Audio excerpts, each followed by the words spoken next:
Welcome back to Coast to Coast. Lonzo Ball, expected to be taken with one of the top 2 picks in the NBA draft on June 22nd. If you want to get some insight into who he is, don't ask him, ask his father, Lavar. Our Jeff Goodman did just that yesterday and got an eye-opening discourse on how Lonzo was raised. So Lonzo just got back from his workout? Yes. From the Lakers. You didn't go? You weren't allowed to go to the workout? Oh, check this out. I was working out, and I didn't allow the Lakers to come watch my workout. How's that? I don't think Magic really They want to cares. come and steal some of my moves in the gym. I got some other workout stuff to make you tone, make you get your game on. What if your boy's not a Laker? Say it again. What if your boy is not a Laker? I slowed it down for you. Just What so if he's not a Laker? so you could No, he's hear. going to be a Laker. But what if he's not? But he is. What if the Celtics take him number 1? What if the Celtics taking number 2? Exactly. You still drafting confused. number 1. Exactly. See, that's confused. He's going to be drafted by the Lakers. I already know this. I know this stuff before it even happened. You guys are still shocked. I'm like a psychic. Not a sidekick, but a sidekick. Lonzo, what's your relationship like with your dad? Describe it. What's it like? Very close, very fun. Like I said, he's always been there from day one, taking me to school, picking me up, training me. From motorcycles in the street to, backyard, playing basketball in the backyard. He kind of showed me everything that I know today. And he's always been there for me. What's the one thing he did that you had to really ground him for? Lonzo's only done one thing bad, and I'll talk about it. He was supposed to be somewhere, actually supposed to be at the house at 12:30. But he had went somewhere else and tried to get back to the house a little after 1. Okay, so In the morning or in the afternoon? It's in the morning. In the morning. Because I'm giving him a curfew. So, anyways, I thought he was over here, but he was over here. So he's speeding back to get back. So he's going down Soco Canyon, and he got his rap music on.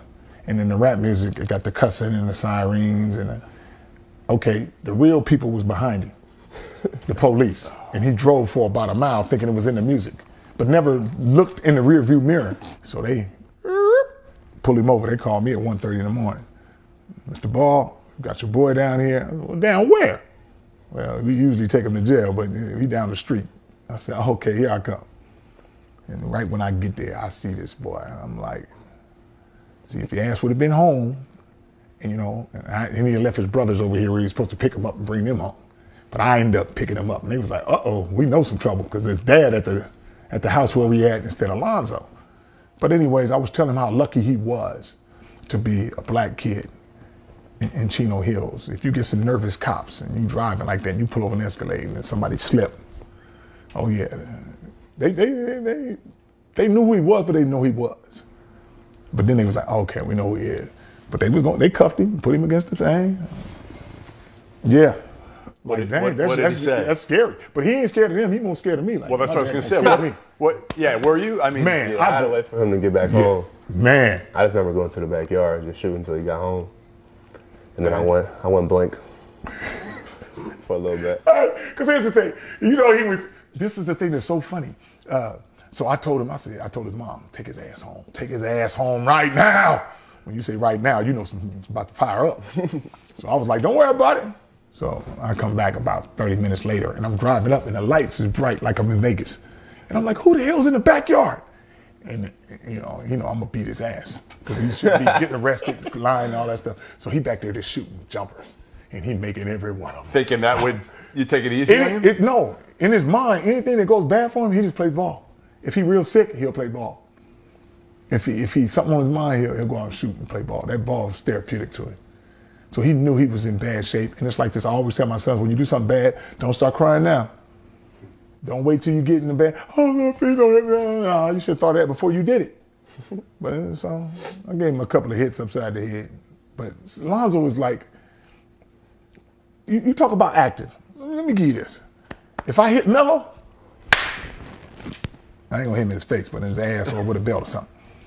He'll stand there, because I say, hey, take your punishment like a man. Jello, shut up. That boy's so strong, you don't even know if you heard him.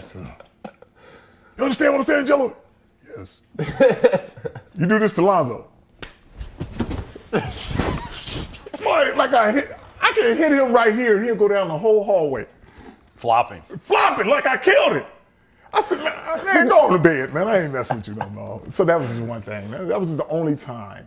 And like I tell my boys, I'm usually, the furthest I get to be 3 dads, you know, and I let them pick which one they want. And the first one is mild mannered. If I ask you to do something, do it, or don't get in trouble, and then everything is calm. The second one is I'm gonna be a little vocal, a little, you know, some abusive words. But if I could just scream at you and make you do something and put that fear in you, I'd rather do that. But the third one is you ain't gonna hear it. It's coming. But you don't have to do that. You got your choices. Pick one. And I'm ready to oblige to any one of them. I'll tell you a scenario which I told them about their mom when they was younger. I don't care how you treat your mom, because she used to always be like sometimes, oh, I'm gonna tell your dad. For what? Don't tell me, you deal with them. I'm gonna just laugh because it's kind of funny to me how they can run around cars and you chasing them. You know, I was like, go ahead, Tina, do what you want to do to them. But I told them this: if you're gonna be disrespectful to your mom, I want you to be all the time. So, excuse my language right here. But if you want to say good morning, bitch, that's fine with me. I'm not gonna say nothing. If you want to call your mom a bitch, that's fine. But don't get sick when your stomach is hurting and you want me to care for you, because you know I ain't. I say drink some 7-Up and go sleep it off. She'll clean up the throw up, whatever. She'll take care of what you want, smoothie, drink, cough syrup, whatever. So don't wait till you need something or you need her to make you something. Now you want to be nice to her. I want you to be mean forever and we good. So they never disrespect their mom and talk back to her or say nothing. Because I say in the long run, you're going to need it before you need me. How about Tina getting sick? How did you react? I react to it. I got to deal with it. Everybody gets sick every day. And just when it happens close to you, now everybody like, oh, shut up. Well, no, I said, your wife. Hey, yes, you're still my wife. How did you deal with it all?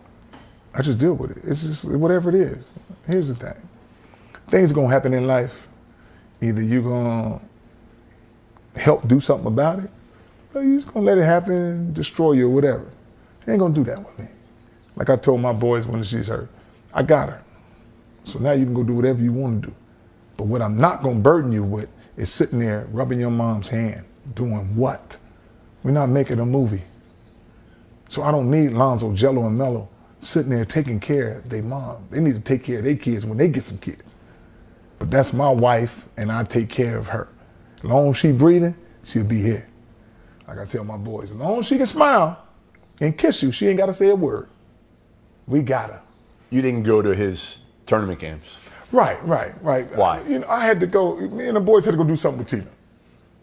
You know, Zoe can handle his own. You know, he can handle his own. Everybody tries to beg. Here's the thing. If they would have won, they wouldn't be talking about it.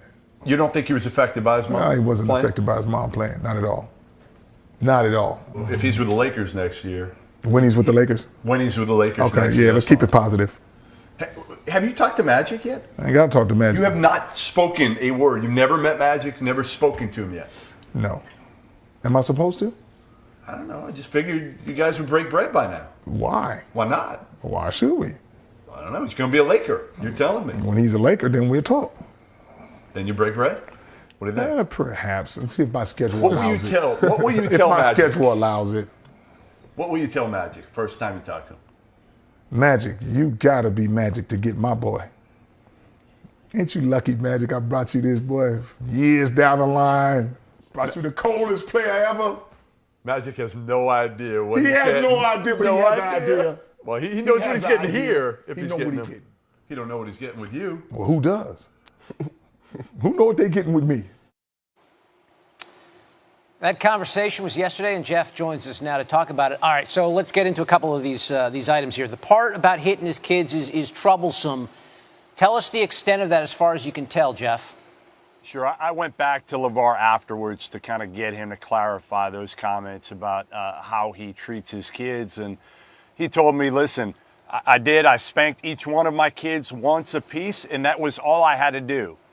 It's not like I left any bruises or anything like that, but I did it to certainly instill some fear into them, and they responded, and they're respectful, and this was kind of the one time they each screwed up, and that was it. That was the extent of it, according to Lavar. It doesn't really square with what he said to you, though, because he mentioned he got out a belt, he hit Lonzo upside the head a couple times, which is not considered spanking. So, I mean, was he backtracking basically on what he said?